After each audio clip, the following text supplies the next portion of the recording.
Students, आज इस video में हम पढ़ेंगे प्रशासनिक संगठन यानी कि एडमिनिस्ट्रेटिव ऑर्गेनाइजेशन। व्यापार और वाणिज्य तभी समृद्ध हो सकते हैं जब देश में शांति कायम रहे, कानून और व्यवस्था उचित रूप से बनी रहे। तभी पॉसिबिलिटीज़ हैं कि जो एडमिनिस्ट्रेटिव ऑर्गेनाइजेशन है यानी कि वाणिज्य और व्यापार जो है वो समृद्ध हो सके। गवर्नर जनरल ने कंपनी की प्रशासनिक व्यवस्था को स्थापित करने का प्रयास किया। लॉर्ड कॉर्नवालिस ने कंपनी की प्रशासनिक व्यवस्था को एक ठोस आधार प्रदान किया। सिविल सेवा, सेना, पुलिस तथा न्यायिक संगठन ब्रिटिश शासन का प्रधान स्तंभ थे। इनको उन्होंने स्ट्रॉन्ग किया, जिसके कारण वो भारत में जो प्रशासनिक व्यवस्था है उसको बनाए रख सकें। इनका नियंत्रण प्रत्यक्ष रूप से गवर्नर जनरल इन काउंसिल द्वारा होता था। सबसे पहले हम बात करते हैं सिविल सेवा की। प्रारंभ में कंपनी के अधिकारियों और कर्मचारियों में व्यापारियों और क्लर्क शामिल थे, जो प्रशासनिक अधिकारियों के कर्तव्यों का भी निर्वाह करते थे। उनका वेतन बहुत कम था तथा वे अकुशल एवं भ्रष्ट भी हुआ करते थे। क्लाइव और वॉरेन हस्टिंग्स ने रेगुलेशन द्वारा भ्रष्टाचार को मिटाने की कोशिश की, किंतु वे एक कुशल सिविल सेवा संगठित करने में असफल रहे। उसके बाद लॉर्ड कॉर्नवालिस को भारत में ब्रिटिश सिविल सेवा का वास्तविक संस्थापक बना करके भेजा गया और उन्हीं को वास्तविक संस्थापक माना भी जाता है। उसने अधिकारियों के लिए कठोर नियम बनाए। उसने कंपनी के अधिकारियों द्वारा निजी व्यापार किए जाने का निषेध किया तथा उनके वेतनों में वृद्धि कर दी। ठीक है, जो कंपनी के अधिकारी होते थे उसने इस बात पर रोक लगा दी कि जो कंपनी के अधिकारी हैं वो किसी भी प्रकार का निजी व्यापार नहीं करेंगे, और निजी व्यापार वो इसलिए करते थे ताकि उनका जो वेतन है यानी कि जो इनकम है वो थोड़ी बढ़ सके। तो इसी चीज़ को ध्यान में रखते हुए जो लॉर्ड कॉर्नवालिस थे उन्होंने क्या किया, उनके निजी व्यापार पर रोक लगा दी और साथ ही साथ उनका जो वेतन था वो भी बढ़ा दिया, ताकि उन्हें निजी व्यापार ये किसी भी प्रकार के जो बाहरी कार्य हैं वो करने ना पड़े।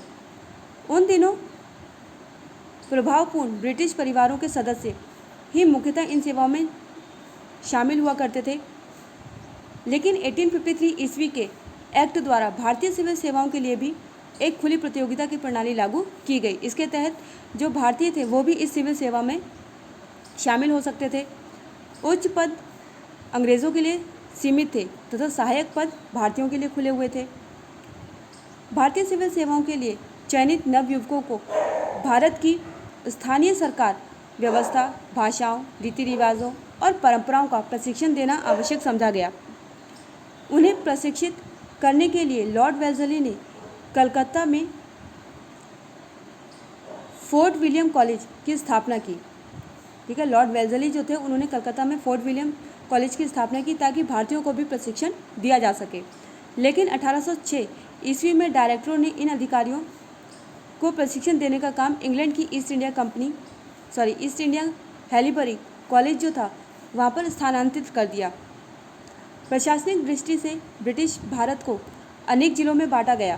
प्रत्येक जिला एक कलेक्टर के अधीन काम करता था, जो प्रशासन का प्रमुख व्यक्ति होता था तथा राजस्व वसूलने का और कानून व्यवस्था कायम रखने के लिए भी वही उत्तरदायी होता था। सन 1864 ईस्वी में रविंद्रनाथ टैगोर के भाई सत्येंद्रनाथ टैगोर जो थे वो पहले ऐसे भारतीय बने जिन्होंने सिविल सेवा परीक्षा पास की थी। उसके बाद आता है सेना यानी कि आर्मी। कंपनी की सेना का गठन सर्वप्रथम कर्नाटक युद्धों के दौरान किया गया था। कालांतर में यानी कि समय बीतने के साथ प्रेसिडेंसियों ने अपनी स्वतंत्र सेनाएं भी विकसित कर ली। सेना अनेक उद्देश्यों की पूर्ति करती थी, जिसमें भारतीय शासकों पर विजय हासिल करना, बाहरी शक्तियों से ब्रिटिश साम्राज्य की रक्षा करना और आंतरिक विद्रोहों को रोकना या उनका दमन करना। सेना में अधिकांशतः जो थे वो भारतीय सैनिक होते थे तथा सिपाही होते थे, जो वर्तमान उत्तर प्रदेश और बिहार से आते थे। ये लोग का जो वेतन होता था वो बहुत ही कम होता था और ये आसानी से उपलब्ध भी हो जाते थे। भारतीय सैनिक द्वारा प्राप्त उच्चतम पद जो था वो होता था सूबेदार का। ठीक है, भारतीयों को ज़्यादा से ज़्यादा उच्च स्थान जो था वो दिया जाता था केवल सूबेदार का। उससे हाई पोस्ट पर कभी भी भारतीयों को नहीं रखा गया। उनको इस बात का डर था कि कहीं वो सैनिकों को बरगला कर उनको ब्रिटिश के अगेंस्ट ना कर दें। तो इसीलिए जो भारतीय सैनिक होते थे उनको ज़्यादा से ज़्यादा सूबेदार की पोस्ट तक ही रखा जाता था। वे एक अनुशासन शक्ति थे जो तत्कालीन नवीनतम अस्त्र शस्त्रों के संचालन में प्रशिक्षित होते थे। चूँकि उस समय राष्ट्रीय भावनाएं लगभग अनुपस्थित थीं, अतः ये भारतीय सैनिक अपने ब्रिटिश स्वामियों के लिए वफादार होते थे और भारतीय सैनिकों ने से भेदभाव करने के कारण ही अंततः 1857 ईस्वी का विद्रोह हुआ था। जो ब्रिटिशर्स थे उन्होंने धीरे धीरे भारतीयों में यानी कि जो भारतीय सैनिक होते थे उनमें भेदभाव शुरू कर दिया, जिसके चलते वो बर्दाश्त नहीं कर पाए और 1857 में जो विद्रोह हुआ था वो उसका मुख्य कारण था। उसके बाद आता है पुलिस। सन 1791 ईस्वी में कलकत्ता के लिए एक पुलिस अधीक्षक की नियुक्ति की गई। अन्य नगरों को कोतवालों के नियंत्रण में रखा गया। जिलों को थानों में विभाजित किया गया। प्रत्येक थाने का नियंत्रण दरोगा द्वारा होता था। कालांतर में प्रत्येक जिले में एक पुलिस अधीक्षक यानी कि सुप्रिंटेंडेंट ऑफ पुलिस की व्यवस्था की गई। गांव में चौकीदार होते थे। वे लोग बहुत सताते थे, इसीलिए अलोकप्रिय हो गए थे। ये लोग क्या करते थे, लोगों को आए दिन किसी न किसी कारण से सताया करते थे, जिसकी वजह से लोग जो थे वो इनको पसंद नहीं करते थे। पुलिस विभाग के उच्च पद पर अंग्रेज़ों के लिए ही होते थे, यानी कि जो पुलिस विभाग के उच्च पद होते थे उन पर केवल अंग्रेज़ों को ही रखा जाता था। भारतीयों को उस पर रखना वर्जित था। पुलिस ने सामाजिक तत्वों पर नियंत्रण के अतिरिक्त राष्ट्रीय भावनाओं को भी दबाने की कोशिश की, ताकि ब्रिटिशर्स के अगेंस्ट जो भारतीय नागरिक हैं उनके मन में किसी भी प्रकार का विद्रोह जो है, विद्रोह की भावना जागृत ना हो सके। उसके बाद आता है न्यायिक व्यवस्था यानी कि जुडिशरी। वॉरेन हेस्टिंग्स ने प्रत्येक जिले में एक दीवानी तथा एक फौजदारी अदालत स्थापित की।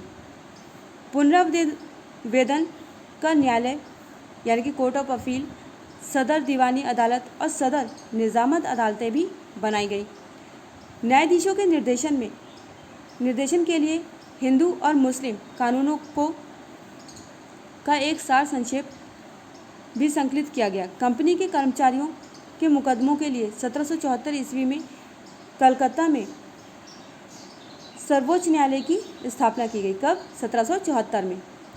नवीन कुमार एक कुलीन ब्राह्मण को ब्रिटिश कानून के अंतर्गत सर्वोच्च न्यायालय द्वारा मृत्युदंड दिया गया।